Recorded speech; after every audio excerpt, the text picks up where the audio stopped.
अगर आप भी चाहते हैं यंग स्टार अभिमन्यु अकेला चैनल का वीडियो सबसे पहले आप तक पहुंचे, तो लाल बटन दबा के चैनल को सब्सक्राइब करें एवं बेल आइकन को दबाना ना भूलें। धन्यवाद।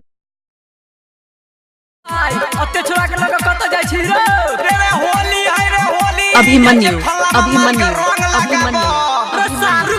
हमरो पिचकारी लिया दे आई हम हो जाय छै ककुआ माल के रंग लगेबे। अच्छा चल चल चल ककरो माल के नहीं छोड़े के है। देखिए ऐसे कुर्तो ने फाड़ दो भले दोस्ती कुर्ता फटते आ देखू बहिन हाल के नबका दोस्ती कुर्ता फटते आ देखू बहिन हाल के तई बेर रंग लगे पैरे भाई दीपका हमाल के किया बेर रंग लगे पैरे भाई मनुआ हमाल के। Music by Parveen Yadav. Mister Abhimanyu Koni. अभी आप सुन रहे हैं अरियत बाजार से टीवा फिल्म्स की शानदार प्रस्तुति।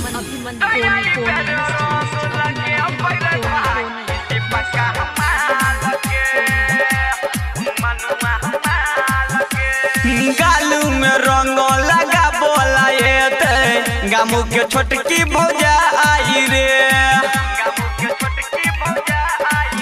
हाँ घोर के रखबई रंग बाल्टीन में ओकरो देबै पूरा का आई रे। लेबै बदला हम हूँ सब अतंग के हसाल के बदला लेबै हम हूँ तंग अकेला सब साल के किया बेर रंग लगे पैरे भाई सोनुआ हमाल के होली में रंग लगे पैरे भाई संदीप माल के। Music by Parveen Yadav.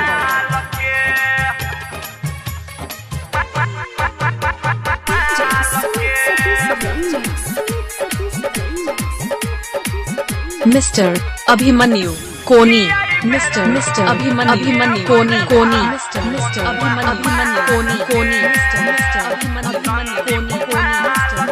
कहे कृष्णा कन्हैया कही देबई बाद में बुरा न मानो होली है।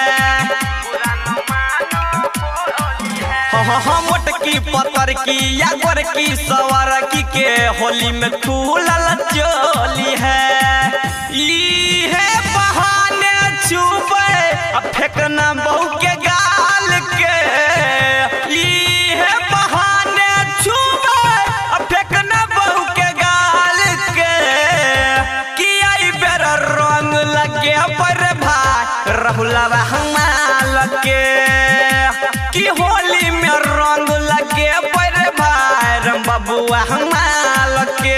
अभिमन्यु।